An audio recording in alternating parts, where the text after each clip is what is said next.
తాజాగా స్టార్ మా నుంచి ఒక ప్రోమో విడుదలైంది. ఆ ప్రోమోని కానీ మనం ఒకసారి చూసుకున్నట్లయితే తెలుగు బిగ్ బాస్ సీజన్ 8 హౌస్లో అయితే నిఖిల్ అయితే తన జర్నీ వీడియో ఏబీని చూసుకుని చాలా ఎమోషనల్ అవుతూ కన్నీళ్ళు పెట్టుకుంటూ వచ్చేసాడు నిఖిల్.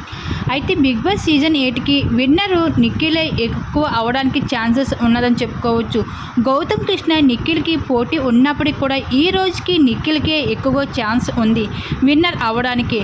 నిఖిల్కి కన్నడ నుండి ఓటింగ్ పడుతుంది అని అనుకుంటున్నారు ఏమో. నిజానికి నిఖిల్కి పడుతున్న ఓటింగ్లో 95% పైన తెలుగు ఆడియన్స్ ఓటింగే.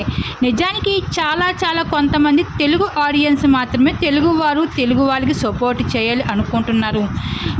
చాలామంది ఎక్కువ మంది అయితే తెలుగు ఆడియన్స్ మన తెలుగు వాళ్ళు కూడా వేరే రాష్ట్రాల్లో వేరే దేశాల్లో మంచి స్థానంలో ఉన్నారు, మంచి గౌరవం పొందుతున్నారు.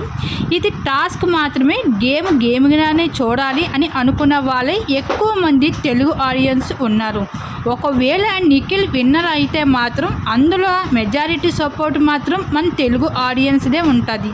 అలాగే కొంతమంది ఆడియన్స్ నిఖిల్ది రియల్ది కాదు, మాస్క్ పెట్టుకుని గేమ్ ఆడుతున్నాడు, తనదంతా ఫేక్ అంటూ చెప్పుకుంటూ వస్తున్నారు. నిజానికి ప్రతి మనిషిలో కూడా కోపం, దేశం, అసూయ అన్నీ ఉంటాయి.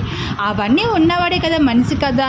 అలాగే బిగ్ బాస్ హౌస్లో నిఖిల్ తన ప్రతి ఆటలను కూడా గివ్ అప్ ఇవ్వకుండా తన ప్రతి ఆటలో గెలవాలని పట్టుదలతో ఇక్కడి వరకు వచ్చారని చెప్పుకోవచ్చు. తన ఫ్రెండ్షిప్లోని కూడా ఎంతో బాగా ఉంటూ ఉండేవాడు. ఇంకా అలాగే ఎమోషనల్గా కూడా చాలా కనెక్ట్ అయిపోతూ ఉండవు. ఈ విధంగా బిగ్ బాస్ హౌస్లో తనకి అయితే విన్నర్ అయ్యే ఛాన్సెస్ ఎక్కువగా ఉన్నాయని చెప్పుకోవచ్చు.